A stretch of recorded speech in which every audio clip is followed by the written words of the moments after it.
Pues muy buenos días a todas y a todos, amigas, amigos que nos están siguiendo en esta transmisión en vivo. Ya perdí la cuenta, ya no sé de verdad cuántas semanas, creo que 7 semanas llevamos ya en este ejercicio debatiendo ideas, reflexionando sobre temas de interés, porque pues no podemos quedarnos en el aislamiento pasivo. Nosotros decidimos desde hace un buen rato estar en un aislamiento activo. Y en ese sentido, en ese contexto, pues aquí estamos en una transmisión más en vivo con un grupo de paisanos. Alguien diría, este es un tema pues, eminentemente local, y lo digo porque hemos hablado, como hace unos días, sobre las prerrogativas de los partidos, que algunos proponemos que deben eliminarse en un importante porcentaje, o hemos hablado cómo le está haciendo el Poder Judicial en esta época de pandemia, o hemos hablado sobre el mercado de trabajo afectado por el COVID-19, o hablamos sobre el tema de las remesas, que nuestros paisanos que están allá en los Estados Unidos envían cotidianamente. Recordábamos que en Oaxaca el 10% de las familias reciben estas remesas, entonces estamos en una situación complicada porque si esta quincena no la reciben, seguramente muchos estarán atravesando problemas. Esto es algo que hay que tomar en consideración, en cuenta.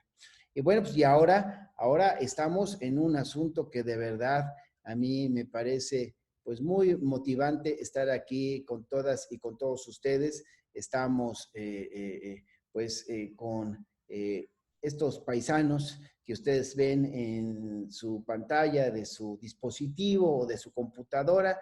Le quiero dar la bienvenida a mi colega economista Hugo Félix, perdón. Me da mucho gusto saludarte, Hugo Tulio Félix.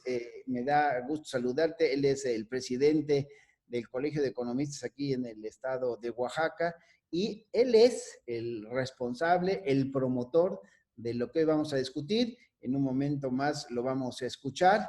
Le quiero dar la palabra también a un amigo de muchos años. Él desde el sector privado ha hecho un aporte y muy importante, digo yo, para que el Estado pueda estar avanzando. Él es Carlos Guzmán Gardiazabal. Te agradecemos mucho, Carlos, y te reconocemos públicamente todos los aportes que haces, y bueno, queremos escuchar tus puntos de vista. Y está también con nosotros David Viloria. Ya saben que David nos ha ayudado mucho. Él ha propuesto el debate de otros temas en momentos pasados, y bueno, pues hoy estamos aquí ya finalmente con ustedes. Y bueno, pues vamos a entrarle a estos temas que son fundamentales. Vamos a hablar sobre el sector económico desde el punto de vista de los requerimientos que necesitan las pequeñas, las medianas empresas, las MIPIMES, como se les conoce tradicionalmente en la jerga económica. Y por eso, bueno, hoy le quiero dar la palabra a mis compañeros de mesa. En el primer caso, a Hugo Tulio, que ya he señalado. Él ha sido un funcionario federal, un funcionario aquí del estado de Oaxaca, y es presidente del Colegio de Economistas. Mi querido Hugo Tulio, bueno, pues, ¿por qué no arrancas con una perspectiva inicial? Después le daríamos la palabra a Carlos, finalmente a David. Yo creo que nos va a alcanzar para tener por lo menos 2 rondas de alrededor de 5 o 6 minutos cada ronda, o sea, cada intervención de cada uno de ustedes. Y si podemos cerrar para que la transmisión no sea más de 1 hora, si les parece. Entonces, pues los escuchamos, mi querido Hugo, te escuchamos. ¿Con qué impresiones arrancamos la presentación de este tema? Que reitero, pues es una propuesta tuya, y yo te agradezco mucho que la hayas hecho así. Muchas gracias, Benjamín. Saludo también a David, saludo a Carlos. Es un gusto estar aquí porque este es un tiempo muy productivo, como tú dices, este tiempo que destinamos y donde no nos perdemos en las redes sociales, en la negatividad además también de las redes sociales, y nos tornamos de manera positiva a hacer propuestas. Yo te comentaba y te propuse, Benjamín, que hiciéramos este panel porque más allá de criticar, creo que debemos respaldar todo lo que se haga para ayudar es positivo. Es decir, respaldar la propuesta del gobierno federal, el plan del gobierno federal, respaldar la propuesta del gobierno estatal y además también identificar que se pueden complementar y se pueden y deben complementar. En el Colegio de Economistas hemos hecho un posicionamiento que lo hemos difundido en medio con medidas locales, más allá de las medidas generales. Las medidas que los propios empresarios han identificado, que nosotros igualmente como profesionistas hemos identificado y que tienen que ver con preservar la liquidez, preservar los empleos, preservar las fuentes de trabajo, estar conscientes de que no habíamos tenido una crisis, por lo menos eh, esta generación alrededor de los 30, 50 años. Bueno, en mi caso sí había visto las crisis de 82, la sufrí, la de 76 igualmente, la de 94, pero esta y la de 2008, 2009. Pero esta no tiene parangón. Esta es una crisis, todas las crisis son transitorias, pero también tienen efectos hacia adelante. Cuando volvamos, no vamos a volver al mundo en el que estábamos, a la economía oaxaqueña en la que estábamos. Ojalá que volviera el turismo, ojalá que en julio tuviéramos una temporada de turismo como las teníamos antes, donde estábamos rompiendo récords. Sin embargo, creo que las restricciones van a ser muchas. Entonces, ¿cómo van a ser los empresarios para sobrevivir? ¿Cómo van a ser los profesionistas para sobrevivir? Hay que tener presente que si bien la inversión pública es muy bueno que se preserve, hay que tomar en cuenta que la inversión privada es 4 veces la inversión pública. Entonces, quienes sostienen los empleos son los empresarios, los pequeños y medianos empresarios. Es decir, hay que atender primero a los pobres para bien de todos y primero a las pequeñas y medianas empresas para bien de todas las empresas. Ahora, hay una falsa disociación entre empresas y trabajadores. Yo creo que en la medida en que veamos empresas que sean solidarias, que aguanten como han aguantado las pequeñas, las más pequeñas son las que menos plazas han soltado, las que menos han echado a la gente. O sea, son las que más han resistido y las más solidarias.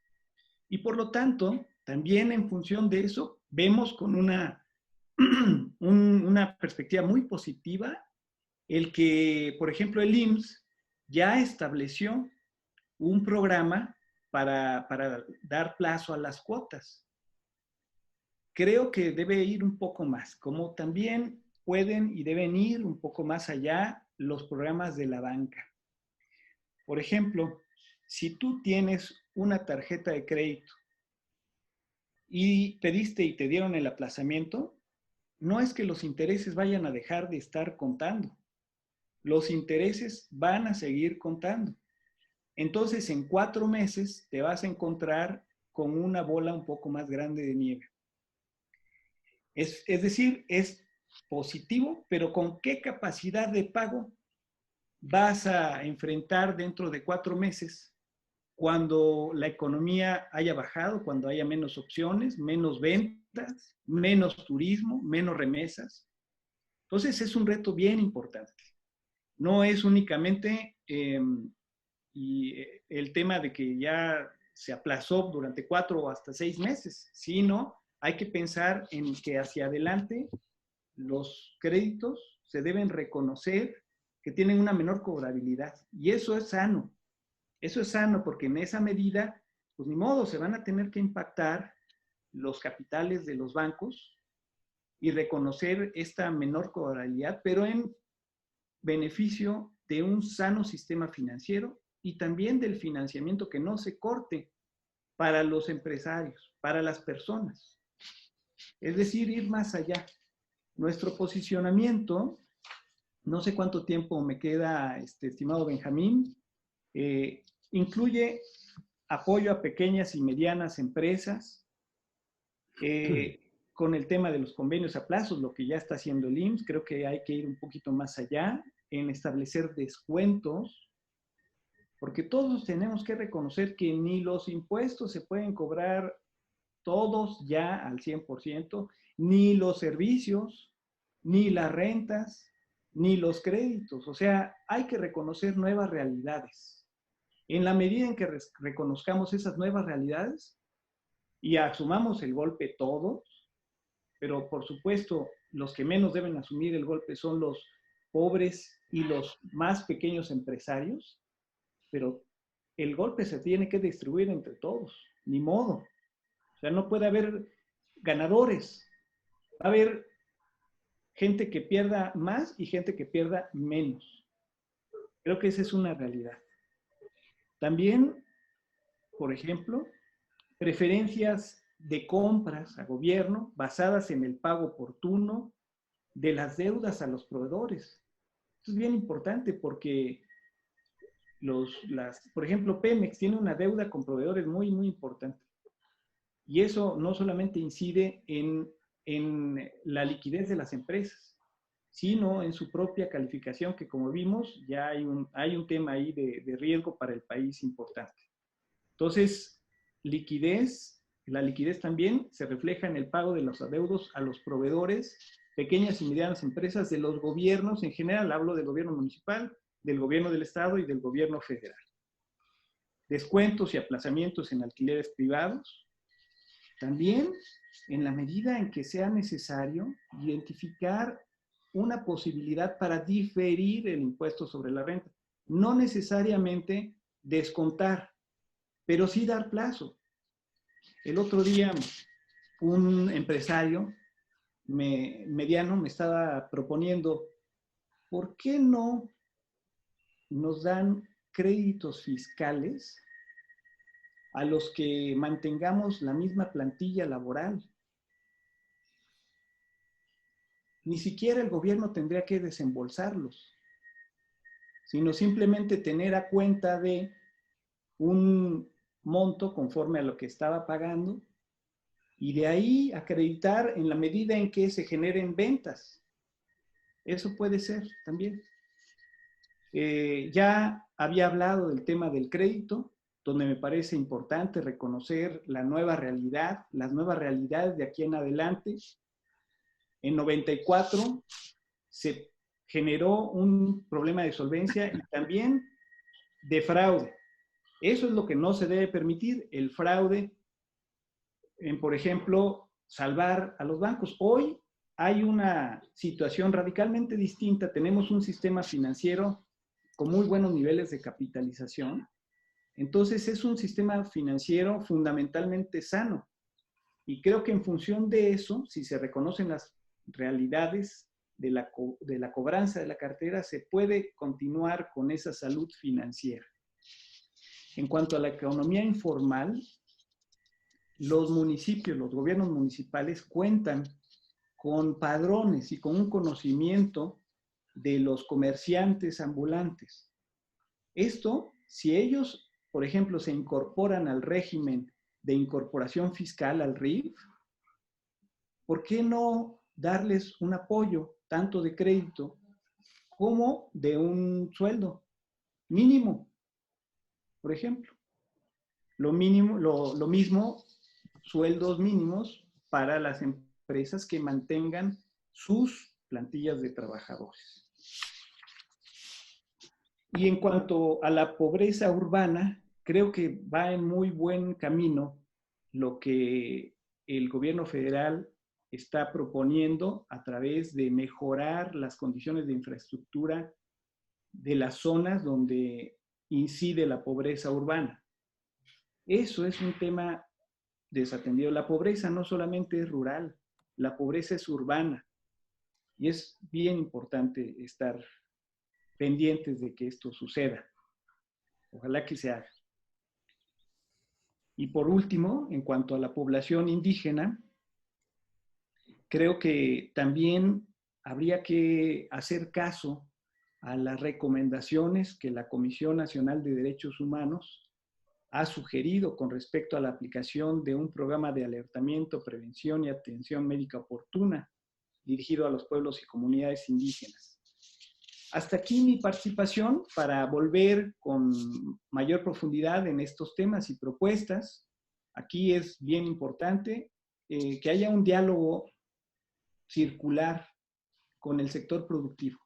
Creo que no solamente las medidas, sino estar consciente de que si el sector privado tiene una inversión 4 veces mayor que la del sector público, pues es importante de las dos partes acercar y conciliar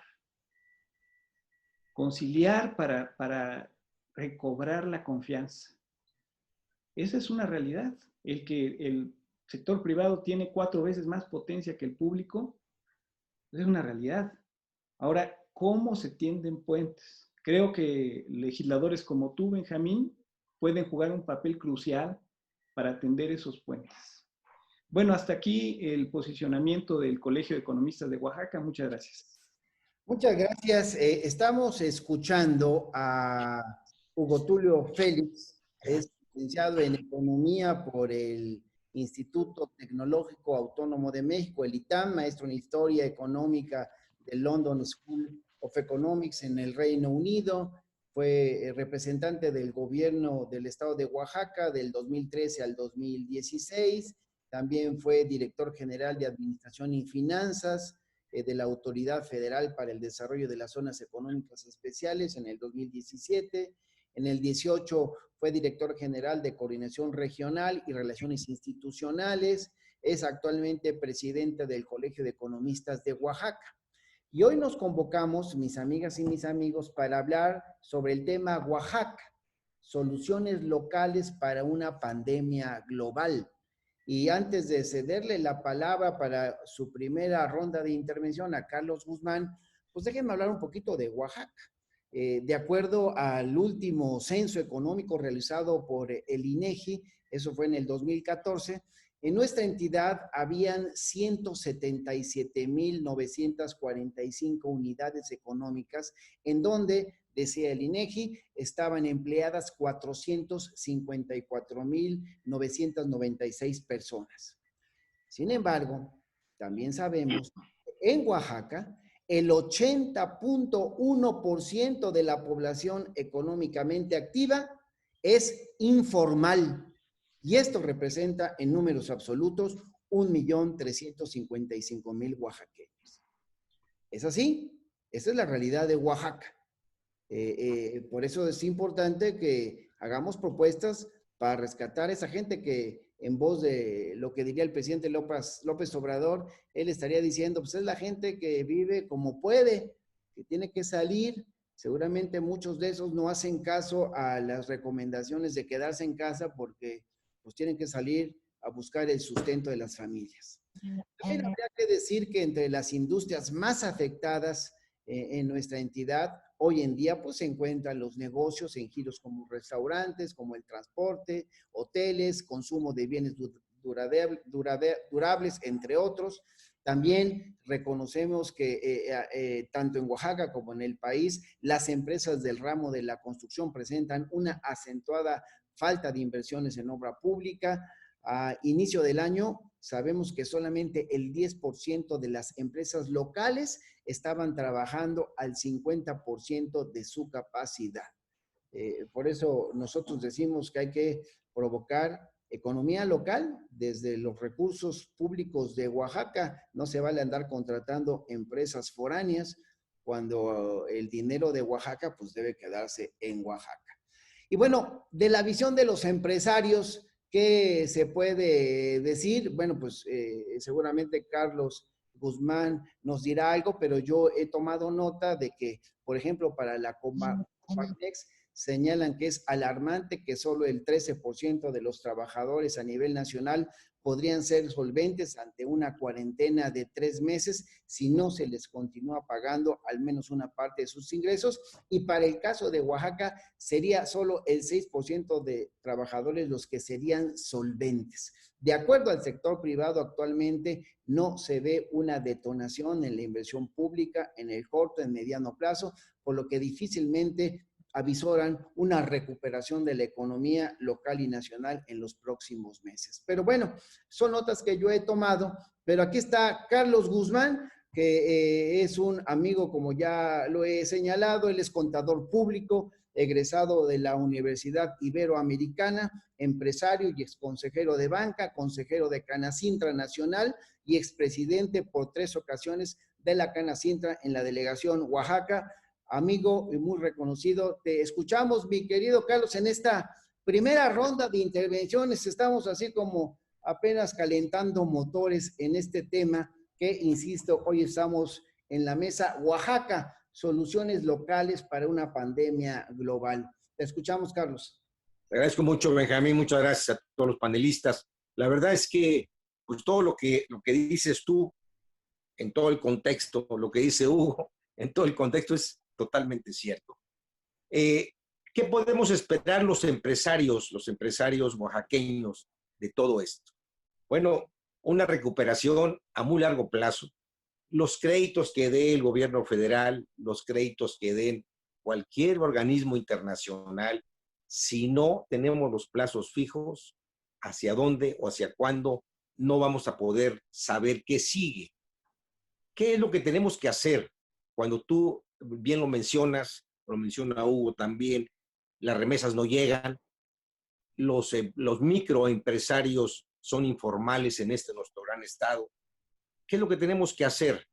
Pues no, lo único que nos queda hacer para poder paliar esto es hacer economía súper local, cerrarnos a las cuestiones de fuera, ir promoviendo que nuestros productos aumenten de calidad y que nosotros generemos ese dinero para los mismos oaxaqueños. No podemos estar pensando en empresas que lleguen de fuera sin aportar nada a nuestro estado. Hoy es cuando tenemos que darnos cuenta que los empresarios tenemos que estar más unidos que nunca, en todos los sentidos, pero sobre todo en los mercados, porque el mercado manda y el mercado hoy o mañana te cobra lo que no pudiste hacer por él. Pero sí es importante también que nos demos una cuenta muy, muy, muy, muy básica en lo que si tenemos que reiniciar o redireccionar nuestros mercados principales. El mercado de los valles centrales, por supuesto que es el turismo. El mercado de los valles centrales son hoteles, son restaurantes, son bares, son bodas, son agentes de viajes, son todo lo que lleva el Oaxaca de valles centrales. ¿Qué tenemos que hacer para poderlo reinventar nuevamente? ¿Qué es y hacia dónde tenemos que ir? ¿Cómo lo tenemos que hacer? Por supuesto que la tecnología nos va a ayudar, pero las vivencias son unas y nada más se pueden hacer una sola vez.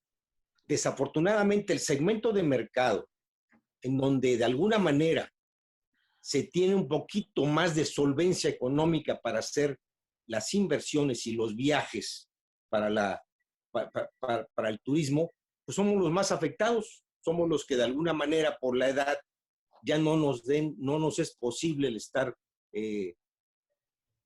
saliendo para poder visitar los lugares tan hermosos de nuestro Oaxaca querido.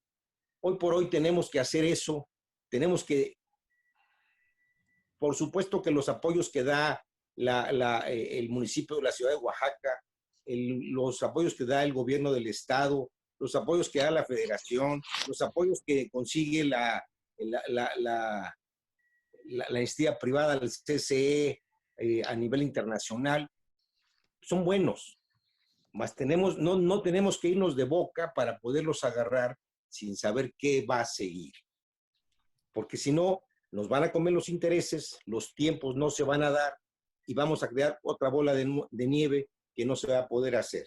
El gobierno federal, como el gobierno estatal, como el gobierno municipal, tiene sus limitantes. Totalmente de acuerdo. ¿Por qué? Porque los impuestos, que son los que generan las empresas, van a disminuir tremendamente. Y en este mes de abril, que estamos terminando, ya hay requerimientos del SAT diciéndonos que por qué no declaraste igual que en marzo. Pues nada más, que por qué no declaraste en marzo igual que febrero, porque desde marzo empezó la COVID-19. Entonces sí hay una serie de cuestiones que tenemos que ir midiendo para no caer en un triunfalismo falso, en soluciones sacadas de la manga y que podamos después darnos de topes contra la pared para decir, no salvé a mi empresa, nada más lo que hice fue hundirla. Ese es mi punto de vista. Las cámaras estamos muy unidas. Actualmente tenemos muy buenas comunicación para poder hacer algo más por Oaxaca. Hasta ahí mi punto de vista, Benja, gracias. Al contrario, mi querido Carlos, yo la verdad es que quedo muy motivado y retomo parte de lo que dice aquí Carlos Guzmán Gardiazabal, hacer economía súper local. Estamos hablando del tema hoy, mis queridas amigas y amigos, Oaxaca, soluciones locales para una pandemia global. La pandemia de este COVID-19 ha pegado durísimo. Decía hace rato algunos medios de comunicación que en el primer trimestre en Estados Unidos cayó la economía 4.8%, en una de las economías más potentes del planeta. Así lo vamos a ver en todas partes. Entonces, esto nos obliga pues a cuidar pues nuestro pedacito, que es nuestra patria chica, alguien diría, es Oaxaca. Esto de las economías superlocal me parece fundamental, porque David, yo algún día leí un dato que de verdad me cimbró. Si Oaxaca creciera al ritmo que ha venido creciendo durante los últimos años, para alcanzar los niveles de crecimiento de la Ciudad de México o del estado de Nuevo León, tendrían que pasar 900 años para crecer como Nuevo León o 1200 años para crecer como la Ciudad de México. Entonces, algo tenemos que hacer porque no puede ser la misma receta, porque pues no da, peor tantito. La movilidad social de cada 100 oaxaqueños, primero, de cada 100 mexicanos que nacen pobres en este país, 73 mueren pobres. No hay movilidad social. Pero en el caso de Oaxaca y el sur-sureste, está peor, 85 de cada 100 oaxaqueños que nacen pobres mueren pobres. Eso no puede ser. ¿Será esta una oportunidad entonces? ¿Podremos encontrar estas soluciones locales para una pandemia global con los datos que ya expresé, donde tenemos una economía eminentemente informal, donde evidentemente, yo lo decía en alguna otra transmisión, México somos todos. Debe haber solución para todos. Pero yo creo que hay que voltear la receta. Vamos a empezar, como lo está planteando el gobierno federal, con los más vulnerables. Pero bueno, antes de dar otro punto de vista, te escuchamos, mi querido David. Bueno, buenos días, Benjamín, buenos días a los panelistas. Coincidimos en pleno con dos conceptos básicos. Uno, Oaxaca tiene que tratarse en lo particular por las especificidades que tiene. El dato que nos diste para nosotros es absolutamente concreto respecto al peso que tiene dentro de la población económicamente activa, los informales. Pero otra consideración que también tenemos que hacer, y en esto coincidiría completamente con Carlos, es que la pandemia no es un escenario de corto plazo. Ni siquiera me atrevo a hacer una consideración, ni siquiera de mediano plazo. Sí, nosotros tenemos que pensar en un avituallamiento completamente diferente a como entendimos, no sé si la política y la sociedad, pero sí la economía. Yo creo que en este punto tendremos que, sí, dicen que las crisis son espacios de oportunidades, pero hay que ser realistas. Aquí la situación en la que se está viviendo actualmente en México y en Oaxaca nos obliga a ser realistas. Estamos a punto de llegar a la cresta de la máxima convergencia o del máximo nivel de contagios en México, y esto nos implica a proponer soluciones prácticas. Mira, yo creo que Oaxaca tendría que estar involucrado ahorita en un planteamiento de un programa de emergencia. Y un programa de emergencia, digo con algunas salvedades, pero yo estoy pensando en el correlato de los programas de desastres que se plantean a nivel federal. Es decir, cuando se plantea atender a una situación inesperada y muy complicada, se opta siempre por un enfoque de dos tipos, o implementar dos secuencias de acciones. Uno, plantear el programa de emergencia. O sea, el programa de emergencia es, ¿sabes qué? Si se cayó el agua, tenemos que dar agua. Si se cayó la luz, tenemos que dar luz. Después veremos si hay que plantar postes, si hay que hacer otras cosas. Si no hay comunicaciones, hay que dar acceso rápido a la población y salir a las zonas que quedaron incomunicadas. Después veremos cómo se implementan los programas de construcción y de reconstrucción, pero lo importante es el programa de emergencia. El programa de emergencia, entiendo, es la secuencia de una atención lógica y racional. Primero lo que tenemos que hacer es responder a la emergencia. En mi punto de vista y en la sazón de todo las mesas y el trabajo que nos ha tocado involucrarnos en esta etapa, yo creo que en este momento las acciones de emergencia serían tres muy directamente asociadas. Sería primero, en sector salud, el propio secretario de Salud de Oaxaca, Donato Caso, nos ha comentado, o le ha comentado, perdón, al Congreso en reuniones específicas, que Oaxaca necesita 300 millones de pesos para tener completamente las zonas saldadas, en términos de recursos humanos, en términos de equipamiento, en términos de concluir en forma exitosa las transformaciones de las clínicas COVID, o sea, en términos de toda la logística y la operación de recursos materiales y humanos, Oaxaca estaría necesitando 300 millones de inyección directa para atender el tema de la salud. Esto no dicho por el que lo habla, dicho directamente por el secretario de Salud en términos de los problemas concretos y de las situaciones específicas que vive este sector. Ahora mira, a mí me preocupan algunos problemas concretos. Oaxaca y algunas de las ciudades o algunos de los municipios conurbados no tiene agua. Nos comentan que una de las medidas que estarían a favor del programa de las acciones de amortiguamiento sería lavarse las manos continuamente. La gran pregunta es, ¿cómo nos vamos a lavar las manos si no hay agua? O sea, tenemos los resultados y tenemos la ruta de información de varios municipios, pero principalmente la ciudad de Oaxaca, en donde el tandeo pasó de 5 y 10 días a 30 y a más de 30 días. O sea, tenemos un problema muy serio de agua y nadie está haciendo nada. Yo decía que en el caso del programa de agua, y comentado con alguna de las gentes que han atendido y la experiencia práctica, yo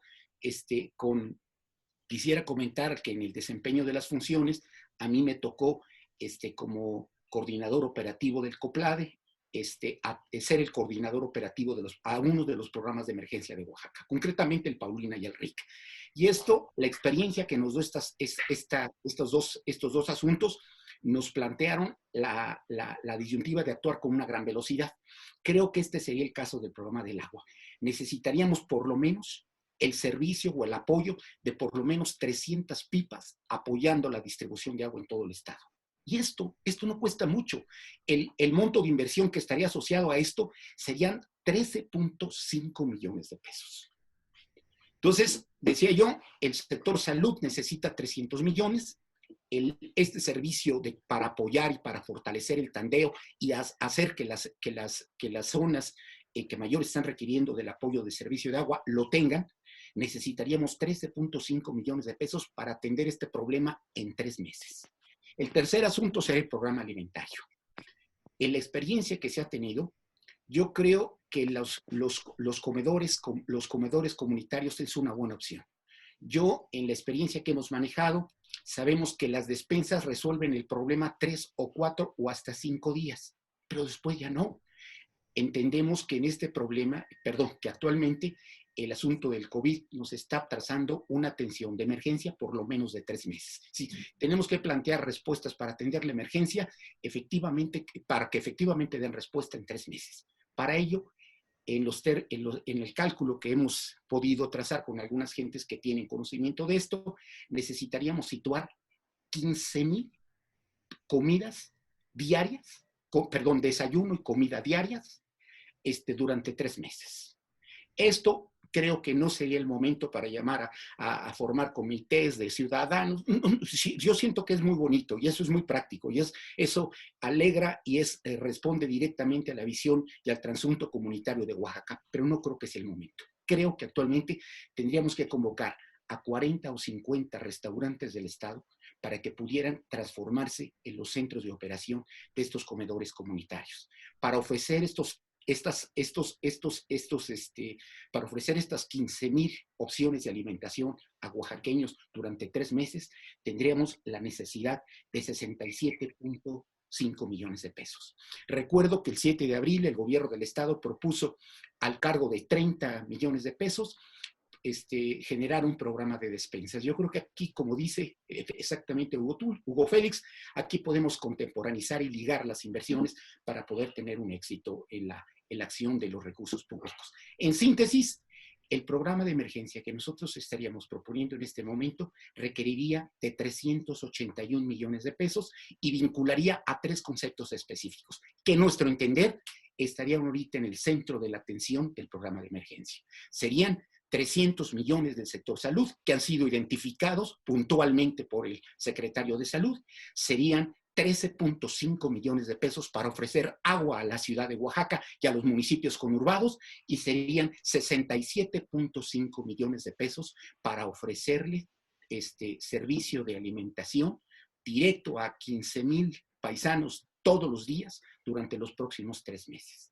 Creo que con esta aplicación, estos 3 conceptos básicos, podríamos llenar los rubros que en específico estarían demandando la atención en un programa de emergencia. Ahora, yo creo que este sería el programa de emergencia, pero este asunto de la emergencia no se resuelve solamente con la emergencia. Necesitamos, coincido completamente con Carlos, tenemos que pensar no solamente en el corto plazo y entender que los instrumentos y el herramientaje metodológico que utilicemos para el corto plazo no va a ser el mismo para el mediano plazo. Pero en el corto plazo y dentro de este programa de emergencia, nosotros creemos que habría que implementar un programa de recuperación económica. El programa de recuperación económica para nosotros fundamentalmente estaría identificados en los microempresarios y en la economía informal. Digo por qué. Creo que con las respuestas de los 750,000 millones de pesos y con la disminución recordemos que hace 6, 7 meses la tasa de interés del Banco de México todavía rondaba en los 8 puntos, hoy está a 6. Creo que estos 750,000 que está poniendo el Banco de México con esta ruta de la disminución de la tasa de interés, y la tendencia es a que baje. La tendencia es obviamente a que baje, junto con el asunto que se ha citado, multicitado, de los 290,000 millones de pesos del BID, más los recursos del gobierno federal en términos de los 75,000 millones con préstamos de 25,000 pesos, más las respuestas que está dando cada gobierno del estado. Quiero comentarles que en el caso del gobierno del estado hay tres según el programa del 7 de abril, habría 3 cajones de atención presupuestaria. Un programa de atención preferente de 100 millones, 10 millones para Ban Oaxaca y 190 para ser apalancados con FIRA. Entonces, creo que con esta glosa de recursos, el sector grueso de las empresas estaría atendido. Creo que solamente tendríamos pendiente la atención hacia la economía, hacia el sector informal y hacia los microempresarios. Ahora, aquí también hay que pensar que están puestos en marcha los programas federales del presidente de la República, que también están generando respuestas económicas a este sector. Al final, quiero comentarles que los cálculos que nosotros hemos realizado en la materia, tendríamos solamente una franja de 90 o 110,000 oaxaqueños que no tienen nada. O sea, que no está considerado con ningún tipo de apoyo por ninguna puerta, ni que tienen posibilidad de conseguir recursos por ningún lado. Creo que ese sería el centro de la atención en este momento, en términos de la recuperación económica, amén de poder coaligar y poder planificar y poder organizar las respuestas que el gobierno federal, los gobiernos estatal están implementando en la materia, más los que consiguieron directamente el sector privado. Entonces, entiendo pues que este centro de atención serían estos 90 o 110,000 oaxaqueños. Para ellos estaríamos planteando un fondo o un programa de recuperación económica de 1,500 millones de pesos. Sería a fondo perdido. Aquí, discúlpenme, creo que aquí el planteamiento no debe tener media tinta. Creo que en los otros casos sí podemos modular los programas, los programas de reactivación por medio de créditos, pero creo que en esta parte de la economía tenemos que tener una sensibilidad especial. Esto no lo está haciendo el gobierno federal, esto no lo está haciendo el gobierno del estado, menos aún lo está haciendo los gobiernos municipales. Creo que esta banda de oaxaqueños, así como siempre hablamos de la tropicalización de la economía y de la sociedad oaxaqueña, en este caso tenemos que entender sensiblemente que este tipo de oaxaqueños necesita respuestas muy específicas y en las condiciones en que ellos están viviendo. En mi punto de vista, tendría que ser un fondo que tendría que salir de recursos estatales y municipales. Los municipios prácticamente no están participando en la película. Son quienes mayor recursos tendrían ahorita en este momento sin haberlos utilizado, desgastado en la atención de la pandemia, y creo que sería una buena propuesta empezar a pensar en las mezclas de recursos como tú planteaste, Benjamín, en términos de un programa de atención a nivel municipal. Pero digo, el programa de recuperación económica yo lo plantearía como un programa de atención para este pequeño, bueno, ni tan pequeño, para este grupo en lo particular que queda sin atención, y ahí sí, yo sí plantearía que fueran recursos a fondo perdido y que interpretaran o que analizaran la situación particular de cada uno de ellos para responder en forma específica en términos de las problemáticas que está viviendo este sector de la población.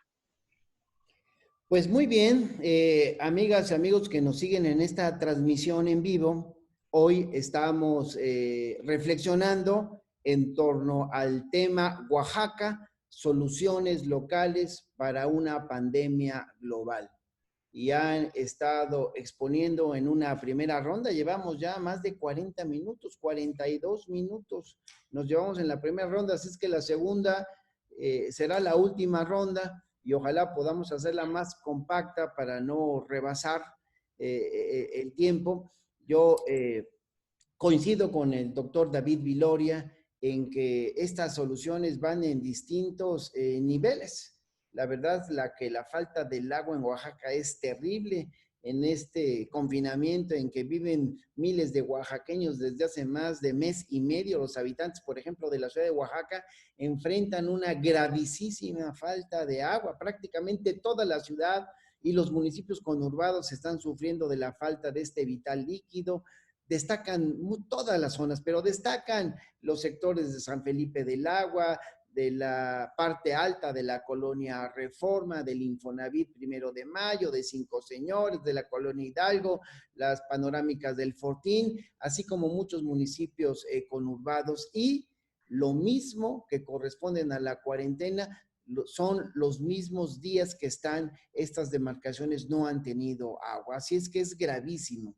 El tema en el campo también es muy complicada, la sequía, las heladas del 2019 durante el ciclo primavera-verano aumentó el déficit del maíz en el estado de Oaxaca de 120,000 a 300,000 toneladas de este grano básico, por lo que en medio de la emergencia sanitaria Oaxaca, debemos reconocerlo, no cuenta hoy en día con una producción suficiente. Vemos que los fenómenos naturales afectaron severamente las 600,000 hectáreas de terrenos que se tienen en el estado para la siembra de maíz, por lo que menos del 50% no pudo cosechar.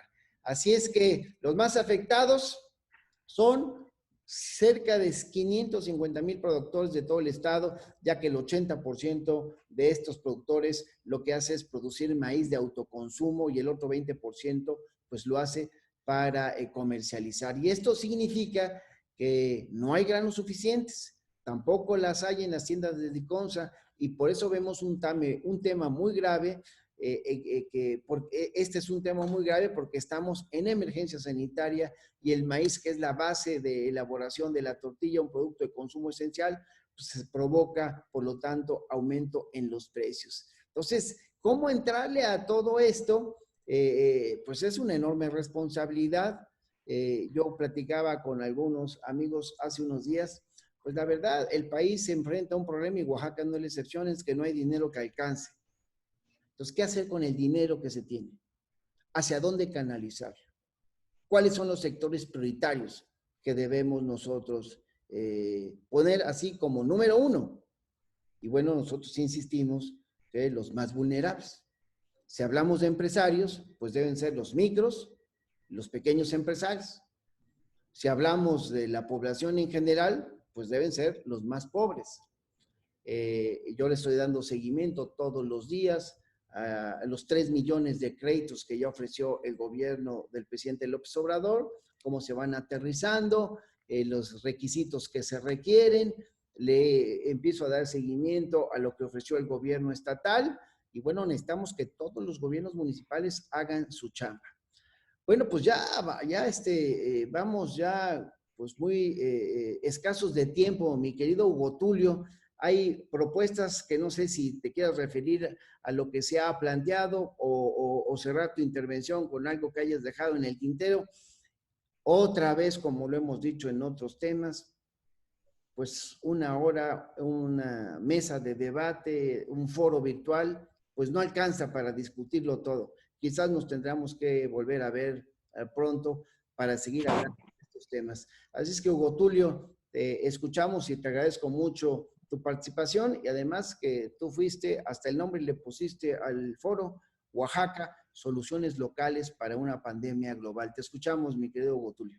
Muchas gracias, Benjamín. Creo que esa es nuestra responsabilidad como profesionistas, como oaxaqueños, como legisladores, como empresarios, oaxaqueños todos. Y quiero referirme no solamente a lo que se ha comentado, sino también algo que dejé en el tintero. Y de lo que se ha comentado, me parece importantísimo el tema de la emergencia. En efecto, estamos en una perspectiva de emergencia, como si fuera un desastre natural, o incluso todavía más impactante que un desastre natural, porque afecta a todos, no solo afecta a regiones, afecta a todos. Y por supuesto afecta a los más pobres. Entonces, por supuesto, valido y respaldo el tema del agua, que además los que menos tienen agua y los que más caro la pagan son los que menos recursos tienen. Pagan aguas de pipas, por ejemplo, en la zona alta aquí de Brenamiel, la pagan en pipas. Y esa se paga, la pipa, a 900, a 700 pesos, la más barata, pero ahorita creo que está más cara que eso. Entonces, dotar, sí, de recursos para que Zapao pueda mantener la continuidad. Por supuesto, no podía más que respaldar el tema de los alimentos para la gente. Y fíjate, ahí también podrías estar integrando a los restauranteros que están sin poder abrir sus puertas y están vendiendo para llevar, pero la verdad es que las ventas se les cayeron un 90%. Lo que la gente compra para llevar es muy poco en relación a las ventas normales. Entonces, esa podría ser una fórmula virtuosa de asociar a los restauranteros y pequeños y medianos empresarios con la gente que necesita alimentación.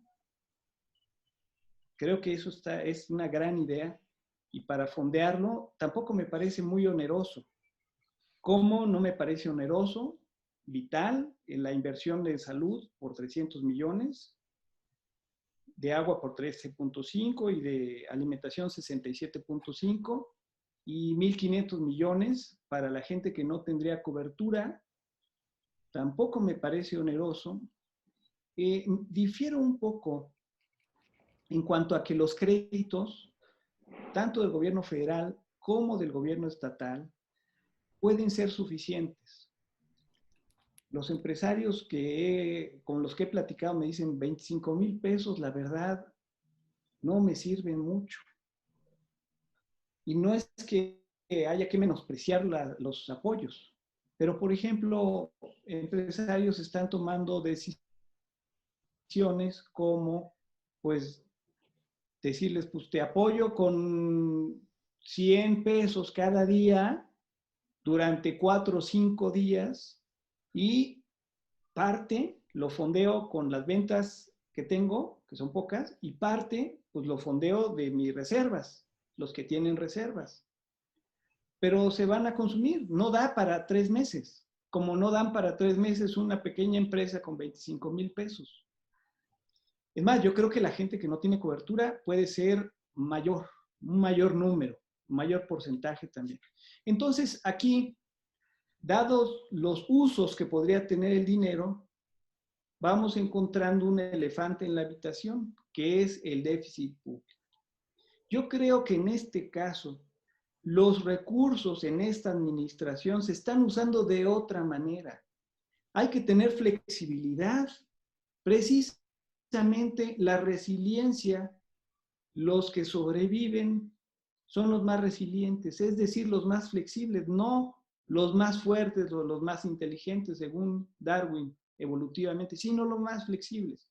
Y creo que hay que tener esa flexibilidad, porque ese elefante en la habitación que se llama déficit público, que es cierto, hay una reticencia porque se usó mal la deuda, pero ahora creo que se puede usar bien.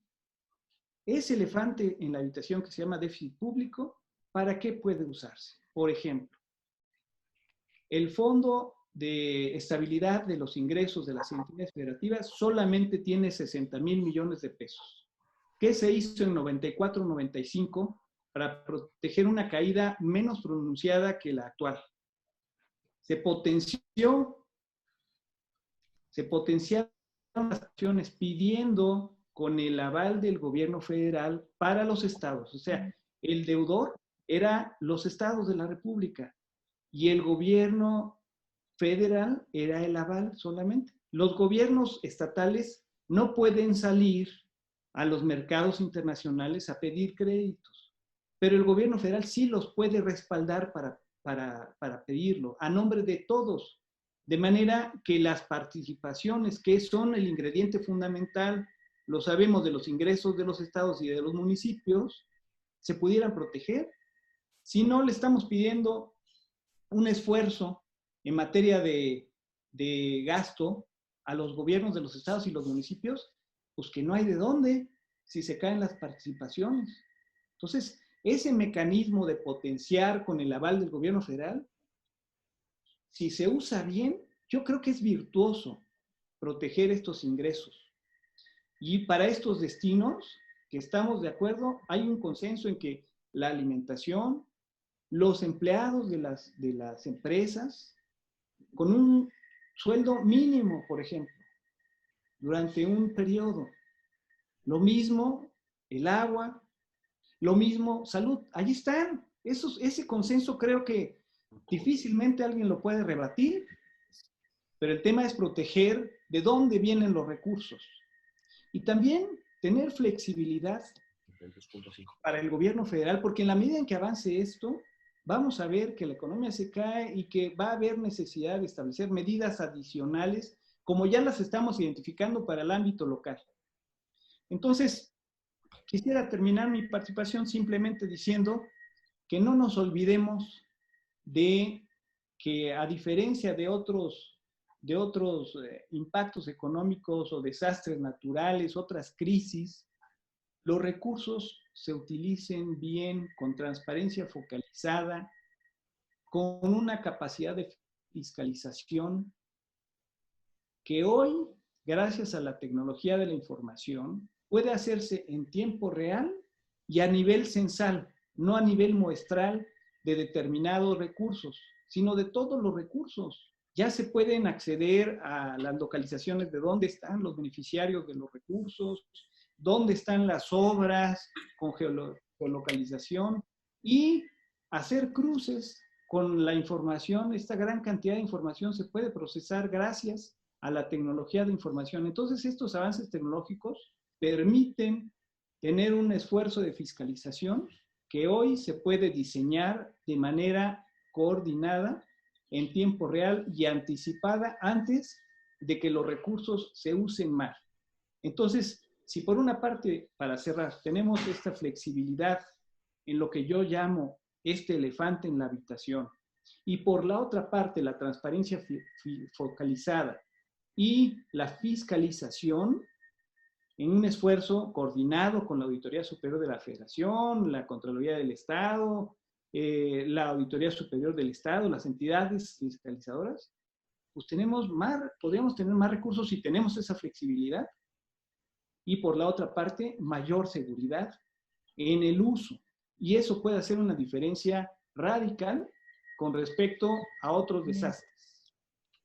Muchas gracias. Mucho, Hugo Tulio, te ofrezco que volvamos a revisar estos temas, porque francamente una hora no nos da, ustedes se apasionan mucho y bueno, como quieres que todo el mundo se exprese, pues yo dejo que continúe corriendo el reloj, pero eso va en demérito de la participación de los otros panelistas.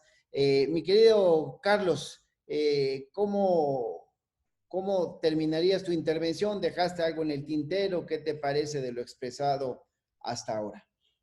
Bueno, desafortunadamente todo lo que podemos expresar se reduce a dinero, bien utilizado para que podamos salir adelante.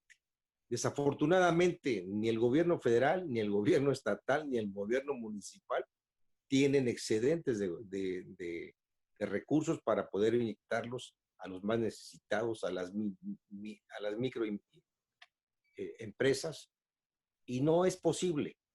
Tenemos que reinventarnos nosotros otra vez tenemos que ver hacia dónde queremos ir y hacia dónde podemos ir. Porque desafortunadamente en el transcurso de esta crisis, muchos negocios, muchas familias van a quedar sin qué comer y cómo le van a hacer. No es porque sí una Francia que está abriendo ya sus industrias, sus entes productivos, a excepción de restaurantes y bares. No es porque sí, es porque ya tienen el problema económico encima. Por eso por eso coincidimos todos en que esta crisis nos va a enseñar qué va a pasar, qué es lo que tenemos que hacer, y yo lo he dicho en varias entrevistas. Para mí, el objetivo de esta crisis es sobrevivir. Y no quiero decir sobrevivir la empresa, sobrevivir la persona. Después de que sobrevivamos, vamos a ver qué cosa vamos a reinventarnos. Los oaxaqueños somos muy trabajadores. Los oaxaqueños somos muy emprendedores. Los oaxaqueños tenemos capacidades para hacer las cosas. Lo único que necesitamos es un empujón. Eso es todo. Pues me quedo también otra vez con esto que termina diciendo Carlos Guzmán. Los oaxaqueños somos muy trabajadores. Hemos demostrado que es difícil que nos rindamos, siempre estamos al pie del cañón luchando. Y bueno, mi querido David, estaba leyendo en la mañana la entrevista que le dio al país el secretario de Hacienda. Él hablaba ya de que hay entre 1.5 2% del PIB ya en apoyos fiscales para un programa de emergencia. Escucho planteamientos que hacen ustedes y vuelvo a caer en cuenta de que no hay dinero que alcance. Y entonces con lo que tienes que ver qué haces. Así como decíamos hace rato, a ver, el recurso público de Oaxaca es para los oaxaqueños, no para que vengan empresas de otras partes y se lo lleven. Entonces, con este recurso que tenemos, ¿qué podemos hacer? Hugo Tulio Félix insiste en el tema del déficit. lo que nos lleva en un endeudamiento, lo que me hace recordar que tenemos casi la mitad de deuda de lo que representa ya el PIB es de deuda. Entonces, ¿qué hacer? Las mismas fórmulas del pasado que no trajeron ningún buen resultado, pues este país está lleno de pobres. La concentración de la riqueza es espantosa. El 10% de la población concentra el 67% del PIB nacional. O sea, no puede ser posible. Tenemos que encontrar una fórmula donde los que han sido abandonados sean rescatados. México, insisto, somos todos. Entonces debe haber respuesta para todos, para los grandes empresarios, para los medianos, para los pequeños, para los micros. ¿Con quién empezamos? México somos todos, ricos, clases medias, clases pobres. ¿Con quién empezamos? Pues yo creo que con los sectores más vulnerables. Pero bueno, yo ya no me va a dar tiempo de cerrar porque ya llegamos 1 hora. Entonces, te voy a dar a ti, mi querido David, te lo pido de favor que hagas tu intervención y tú cierres la transmisión. Y bueno, yo con el agradecimiento a Hugo, a Carlos, a ti mismo, David, y pues a ver si nos volvemos a reunir para debatir estos temas tan interesantes. Te escuchamos, mi querido David. Sí, mira, nada más para recordar, decía yo que había un plan o había la necesidad de implementar un programa de emergencia y que este programa no sería oneroso. Estamos hablando de 381 millones, tendría 3 componentes básicos. Los 300 millones que el propio secretario de Salud identificó, los 13.5 del programa de agua para darle agua ya, ahorita, mañana, inmediatamente a la población, más los 67.5 para ya también ofrecerle alimento a 15,000 oaxaqueños, involucrando aquí productiva y proactivamente al sector restaurantero del Estado. Y bueno, quedaría pendiente el asunto de la recuperación económica por un rubro de 1,500 millones de pesos. En total, el programa de emergencia y de recuperación económica para Oaxaca, considerando los planteamientos que ya hizo el gobierno federal, los gobiernos estatales y los propios empresarios, creo que sería una cifra que podría ser muy maleable y tendría casi un tratamiento a nivel de microcirugía. ¿De dónde sacarlo? Mira, el presupuesto, no quiero irme a muy largo, el presupuesto del Estado tiene 2 grandes rubros. El primero es el gasto federalizado. El gasto federalizado está por allí de los 71,000 millones de pesos. Y dentro de esos 71,000 millones de pesos, ojo, 34,600 millones, o sea, el 48% lo traen los municipios. Y los municipios no han dicho ni de esta agua es mía. O sea, yo estoy de acuerdo y coincido con Carlos y coincido con Hugo de que no es el momento de hacer recriminaciones y que tampoco hay en exceso recursos, pero que sí en una crisis tenemos que hacer el uso más eficiente de los recursos disponibles. Y en este momento creo que un apartado muy importante de recursos está en manos de los municipios. Y los municipios no están participando en forma organizada, planificada y racional para poder apoyar tanto la emergencia como la recuperación económica. Un gran ausente de este proyecto o de este programa serían los municipios, con la salvedad que en Oaxaca los municipios traen recursos, no todos los que deberían tener, ¿no? Pero sí traen recursos como para poder hacer alguna reingeniería y poder apoyar de inmediato algún programa de emergencia y de recuperación empresarial a nivel de su propio municipio. Comentábamos en pasados programas que resulta muy alentador encontrar la propuesta de los municipios de la costa para recuperar recursos de ellos, concentrarlos y dárselos al Hospital de Especialidades de Pochutla para que pudiera operar. También yo sé que algunos municipios en lo particular, recuerdo muy en lo concreto, en el caso del municipio de Ocotlán, en donde preguntaba, bueno, ¿a dónde podemos, con quién podemos conjuntar esfuerzos y participar para poder hacer algo entre todos? Entonces yo creo que en este momento hay una bolsa grande en ese lado y que hay voluntad política de los municipios. ¿Qué ha faltado? Creo que un poco la ingeniería, la propuesta, quien nos ayude, quien proactive este tipo de iniciativas para que efectivamente pudieran hacerse programas de atención a la emergencia y recuperación económica a nivel municipal. en donde participen los municipios, pero no solamente participen en la propuesta o en las iniciativas, o a quien se les quiere beneficiar, sino también que participen aportando recursos. El otro asunto, yo creo, coincido también plenamente con Hugo Félix en los términos que no es un momento de crítica, que es un momento de unidad, pero que sin embargo no podemos ver de soslayo algunos asuntos que nos resultan sumamente graves. Creo que en este momento hay una ruta de disponibilidad. Esta disponibilidad, entiendo que por la contratación de los créditos, está precisamente en el mes de abril. Dice que el señor apoya mucho a Oaxaca. En este momento el gobierno del estado tiene 3.500 millones de pesos del endeudamiento que solicitó en octubre. Yo creo que la agenda de proyectos es muy importante, pero creo que no es tan importante como salvarle la vida o apoyar la recuperación económica de los oaxaqueños. Mira, estoy encantado de las garnachas del Istmo, pero creo que no es el momento de utilizar 50 millones de pesos de este endeudamiento para generar un centro de garnachería. Creo que es muy importante construir el Libramiento Sur, pero creo que no es el momento para darle o asignarle 700 millones de pesos para la construcción de la primera y la segunda etapa del Libramiento Sur. No creo que tampoco sea el momento de asignar 60 millones de pesos para la terminación del centro de convenciones.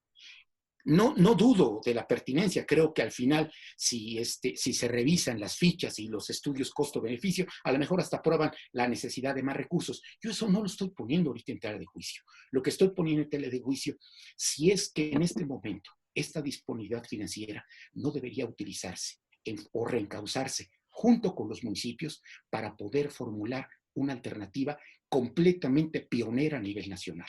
La construcción de una coordinación estatal para la emergencia en donde el gobierno del estado cita, coadyuva y coordina a los municipios para generar un conjunto de propuestas para poder atender la emergencia y los programas de recuperación económica. Coincido con todos, es el momento en donde la imaginación y la inteligencia nos salen al paso producto de la propia crisis. Y coincido plenamente con Carlos que los oaxaqueños somos tesoneros, pero además somos sumamente decididos a poder salvar este jirón de tierra que la llevamos entrañablemente. Creo que es el momento de la construcción de las iniciativas conjuntas. Creo que es el momento de la unidad. Creo que es el momento del trabajo conjunto.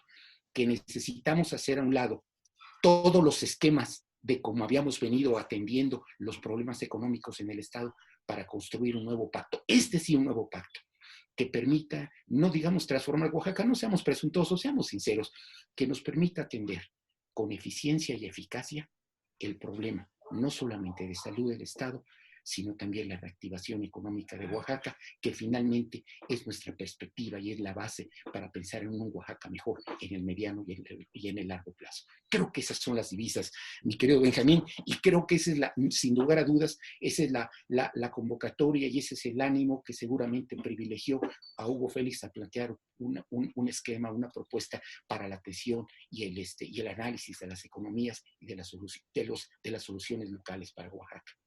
Es todo lo que tendría que decir. No me quedaría, pues, aprovechando la honrosa oportunidad que me das de cerrar la mesa, decir que esto no es más que un pequeño preámbulo de futuras mesas y de futuras reflexiones en donde todos tenemos que poner por encima a un factor que nos es indisolublemente común, nuestro amor por Oaxaca. Señores, muchas gracias.